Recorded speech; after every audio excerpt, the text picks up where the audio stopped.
आता एका महत्त्वाच्या विषयाकडे वळूया. बऱ्याचदा आम्ही इन्शुरन्स घेतो, ट्रीटमेंट घेतो, पण माझा क्लेम रिजेक्ट होतो. त्याची काय कारणं असू शकतात?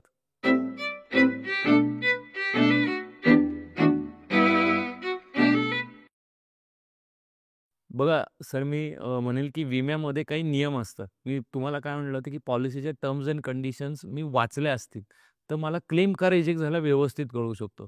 सर्वप्रथम आपण विमा कसा घेतो? विमा घेताना आपण विमा कंपनीला माहिती देतो, बरोबर? त्यात माहितीमध्ये आपण आपलं उंची, वजन, बाकीचे हेल्थ हिस्ट्री ह्या छोट्या-छोट्या गोष्टी सांगायच्या असतात. बऱ्याच वेळा मी घेताना त्या गोष्टी सांगत नाही. म्हणजे समजा माझी काही वर्षांपूर्वी 3-4 वर्षापूर्वी एखादं ऑपरेशन झालं ज्यात इम्प्लांट झालंय. ओके. आणि मी कंपनीला पॉलिसी घेताना सांगितलं नाही, की बाबा हे माझं इम्प्लांटचं ऑपरेशन आणि ज्यावेळी ती इम्प्लांट पॉलिसी घेतली त्यानंतर, बरोबर? आणि त्याच्यानंतर रिमूव्हलला मी गेलो. तर कंपनीसाठी तुम्ही जर एखादी बघा इन्शुरन्स हे ॲटमोस्ट गुड फेथवर इश्यू होतं. बरोबर? म्हणजे जर तुम्ही तिथे योग्य माहिती नाही दिली, तर कंपनीला क्लेम देणं आहे का? तर मी माहिती सगळी व्यवस्थित देणं म्हणजे इथे मी प्रपोजल फॉर्म जो भरला जातो, तो नीट तपासला गेला पाहिजे. म्हणजे जर तुम्ही फिजिकल फॉर्म भरलाय, तर त्याची एक कॉपी तुमच्याकडे राहिली पाहिजे. कारण उद्या क्लेम आला, तर कंपनी तोच फॉर्म काढणार आहे, की तुम्ही काय माहिती भरली आहे. आता बऱ्याच कंपन्या डिजिटल फॉर्म भरतात. तर डिजिटल फॉर्मची कॉपी आपल्याकडे पाहिजे, की आपण सगळी माहिती दिली होती, की आपल्या हॅबिट्स, लाईफस्टाईल ह्या सगळ्या गोष्टी मेन्शन केल्यात का? जेणेकरून क्लेम आल्यावर जो नाकारला जातो ना, ते खूप प्रमाण कमी होऊ शकतो. कारण बरेचसे क्लेम माहिती दिली नाही, योग्य माहिती, गरजेची माहिती दिली नाही. म्हणजे अंडर डिस्क्लोजर ऑफ फॅक्ट्स ह्यामुळे रिजेक्ट होते. दुसरं वेटिंग पिरियड अप्लाइड असतात, ते लोकांना माहिती नसतात. पॉलिसी घेताना सांगितलं गेलेलं नसतं, त्यामुळे सुद्धा रिजेक्ट होतं. ओके.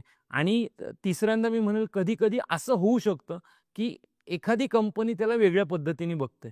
म्हणजे माझ्या पाहणीत असंही आलंय, की एका व्यक्तीचा अपघात झाला. म्हणजे तो यंग मुलगा होता, पायरी घसरून पडला. ओके. आणि त्याचं ACL टियर आलं.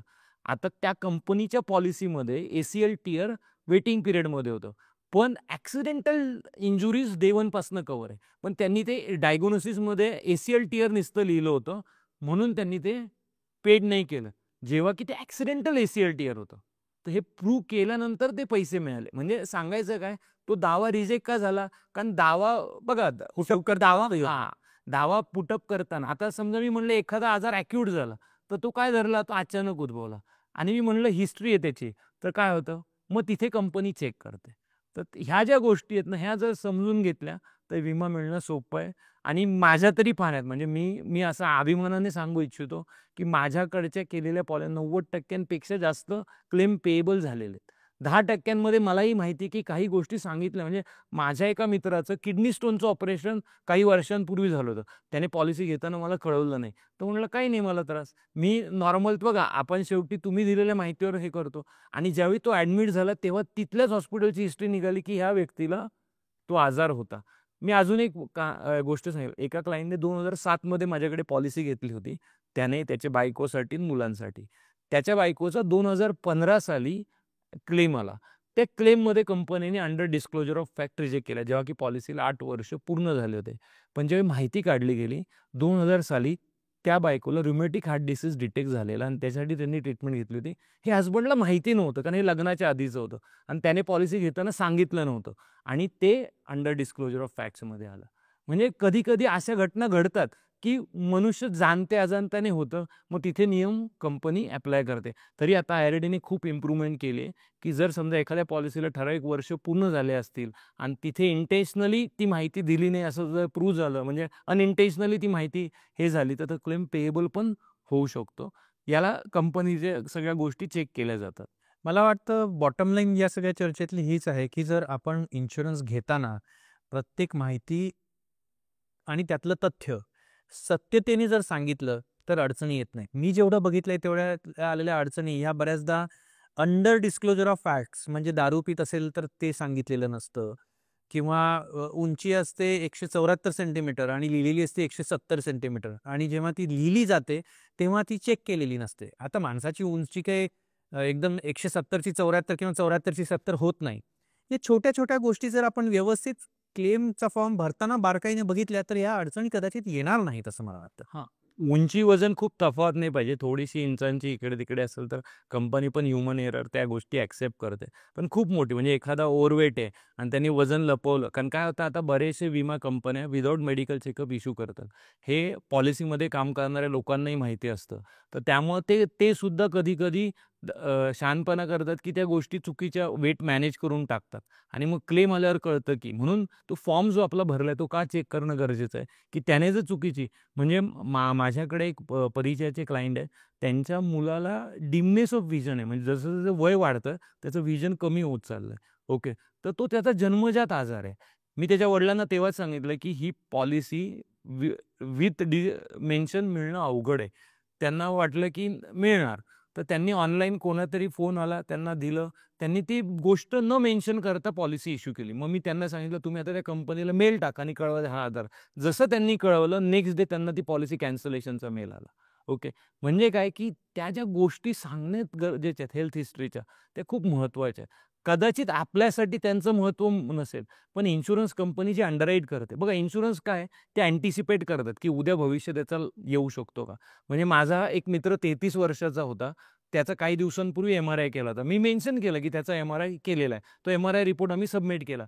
एम-आर-आयमध्ये लिहिलं होतं डिजनरेटिव्ह चेंजेस सीन आणि ते मेजर डिजनरेटिव्ह म्हणजे एखाद्याला जे 50-60 मध्ये येतात, ते त्याला 33व्या वर्षी आले होते. तर कंपनी म्हणली, "आज तो 10,00,000च्या पॉलिसीला आपल्याला 10,000 देणार, 2 वर्षात 20,000 देणार, 2 वर्षांत आपण त्याचं प्री एक्झिस्टिंग म्हणून कव्हर करणार." तो 20,000च्या अगेन्स्ट आपल्याकडनं कितीचा क्लेम घेऊ शकतो? 10,00,000चा. बरोबर? तर ते आपल्यासाठी लॉस मेकिंग आहे. तर त्यांनी तिथे नाही म्हणलं. ओके. काही कंपन्या त्याला दुसऱ्या कंपनीने लोडिंग लावून ॲक्सेप्ट केलं. ओके. पण सांगायचा उद्दिष्ट हा, की आपण जर ती माहिती दिली, तर उद्या क्लेमच्या वेळी आपल्याला त्रास होत नाही. आणि सुरुवातीला कंपनी नाही म्हणली आपल्याला काही वाटत नाही. पण पैसे घेऊन नाही म्हणली तर आपल्याला जास्त त्रासदायक होतं. म्हणून आपण नेहमी म्हणतो ना, तुमच्या वकिलाला, डॉक्टरांना खरं बोललं पाहिजे. तसं मी म्हणलं विमा सल्लागाराला पण व्यवस्थित खरी माहिती देणं गरजेची आहे. नाहीतर आपल्यालाही त्रास होतो आणि विमा सल्लागारालाही त्रास होतो. बरं. मग आता समजा मला कधी हॉस्पिटलमध्ये ट्रीटमेंट घ्यायची असेल आणि ती कॅशलेस घ्यायची असेल, काही पैसे भरायचे नसतील, तर मी हॉस्पिटलमध्ये जाताना काय पूर्वतयारी करायला हवी? हे बघा, सर्वप्रथम तर तुमचे जे कन्सल्टंट डॉक्टर आहेत, त्यांच्याकडनं एक लेटर लागतं ॲडमिशनसाठी किंवा ह्या दिवशी तुम्ही ॲडमिट होणार आहात. कारण ते टी-पी-एला द्यावं लागतं तिथे कॅशलेस अप्रूव्हलला. तर ते लेटर घेणं गरजेचं आहे. जर ते हॉस्पिटल तिथे डिपॉझिट घेत असेल, तर त्या डॉक्टरनी जर नो डिपॉझिट असं लिहून दिलं, तर विदाऊट पेइंग डिपॉझिट काय असतं प्रत्येक सर्जरीची एक कॉस्ट आहे. त्याला इम्प्लांट मागवावे लागतात, त्याची कॉस्ट द्यावी लागते, बरोबर? तर जर उद्या सडनली इन्शुरन्स कंपनी नाही म्हणली, तर ती रिस्क हॉस्पिटलवर येऊ शकते. म्हणून कधी-कधी एक ठराविक अमाउंट एक डिपॉझिट हॉस्पिटल मागतं सुद्धा. ओके. तर ते नो डिपॉझिट जर लिहिलं तर डिपॉझिट भरावं लागत नाही, नाहीतर अदरवाईज डिपॉझिट द्यावं लागतं. दुसरे हॉस्पिटल टू हॉस्पिटल व्हेरी करतं. दुसरी गोष्ट मी ॲडमिट समजा आता आज तारीख आहे 30 ओके फॉर एक्झाम्पल आणि मला 10 दिवसांनी ॲडमिट व्हायचं आहे. तर मी ती डेट आणि माझे आय-डी प्रूफचे डॉक्युमेंट्स आणि कार्डची कॉपी तिथे टी-पी डिपार्टमेंटला दिलं विथ रिक्वायर्ड रिपोर्ट जे काही माझे रिपोर्ट्स आहेत, तर माझं अप्रूव्हल येऊन जातं आणि एक अप्रूव्हल 1 महिन्यापर्यंत व्हॅलिड असतं. तर 1 महिन्यापर्यंत मी कधीही जाऊन त्याचा क्लेम ऑप्ट करू शकतो. सो कॅशलेस अप्रूव्हल हे सर्वात चांगलं कारण मला पीस ऑफ माइंड असतं, हॉस्पिटललाही माहिती असतं की यांचं क्लेम अप्रूव्हड आहे. जिथे प्लॅन सर्जरी तिथे हे करता येईल. सडनली जिथे होतात तिथे आपण काय करू तिथं तर त्यावेळेतच करावं लागतं. पण आता हॉस्पिटल पण खूप चांगलं सहकार्य करतात. त्यांना सांगितलं मेडिक्लेम आहे, की ते तुम्हाला ट्रीटमेंट चालू करतात आणि इन्शुरन्स कंपनीचं नेक्स्ट डे अप्रूव्हल आलं, की तुम्हाला बाकीच्याही फॅसिलिटीज प्रोव्हाईड करतात. इन्शुरन्स पॉलिसीचं प्रीमियम रिन्युअल मला ते दरवर्षी करायला लागतं ना आणि समजा मी प्रीमियम भरायचा विसरलो तर? बघा आता आय-आर-डी-एने पूर्वी ग्रेस पिरियड नव्हता हेल्थ इन्शुरन्समध्ये. आता ग्रेस पिरियड आलेला आहे. 30 दिवसांचा ग्रेस पिरियड ऑफिशियली दिला जातो. जर समजा एखाद्याचा काही मेजर फायनान्शियल इश्यू असेल आणि त्याला त्या 30 दिवसांमध्येही नाही जमलं, तर कंपनी जर त्याची हेल्थ हिस्ट्री व्यवस्थित असेल, तर जुन्या याचं कंटिन्युएशन देते. कंपनी टू कंपनी व्हेरी करतं वेटिंग पिरियड. ओके. पण नॉर्मली 30 दिवसांचा वेटिंग पिरियड असतो. शक्यतो बघा कंपनी तुम्हाला वेटिंग पिरियडमध्ये कव्हर देत नाही. फक्त जुन्या पॉलिसीचं कंटिन्युएशन देते. आयडियली मी नेहमी सांगतो, की आपल्याला जर 12,000चा हप्ता भरायचा आहे, मी आज भरला, तर मी आजच्या पुढच्या महिन्यापासून ₹1000 माझ्या रिकरिंग अकाउंटला ठेवायला सुरुवात करेन. जेणेकरून पुढच्या वर्षी माझा हप्ता येईल, त्यावेळी मला ते भरणं अवघड नाही वाटणार. कारण बघा आज ही माझ्या फॅमिलीची गरज आहे. जसं मला अन्न लागतं, जगण्यासाठी वस्त्र लागतं, बरोबर, घर लागतं, तसं विमा ही माझी गरजेची गोष्ट आहे. त्याच्यासाठीची जी माझी सोय आहे ती माझी वर्षाच्या सुरुवातीला पाहिजे. म्हणजे पुढच्या वर्षी भरायचं मी आत्तापासूनची सोय करून ठेवेल.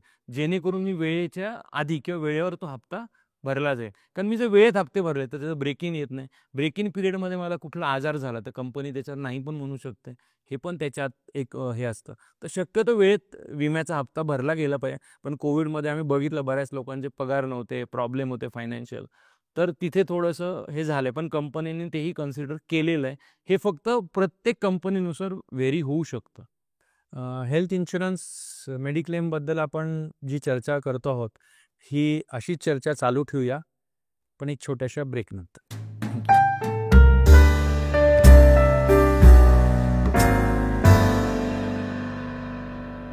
आजचा व्हिडिओ पाहिल्याबद्दल खूप खूप धन्यवाद. तुमच्याकडे काही प्रश्न असतील तर कमेंटमध्ये नक्की विचारा. तुम्हाला हा व्हिडिओ आवडला असेल, उपयोगी वाटला असेल तर नक्की लाईक करा, शेअर करा आणि सबस्क्राईब करा.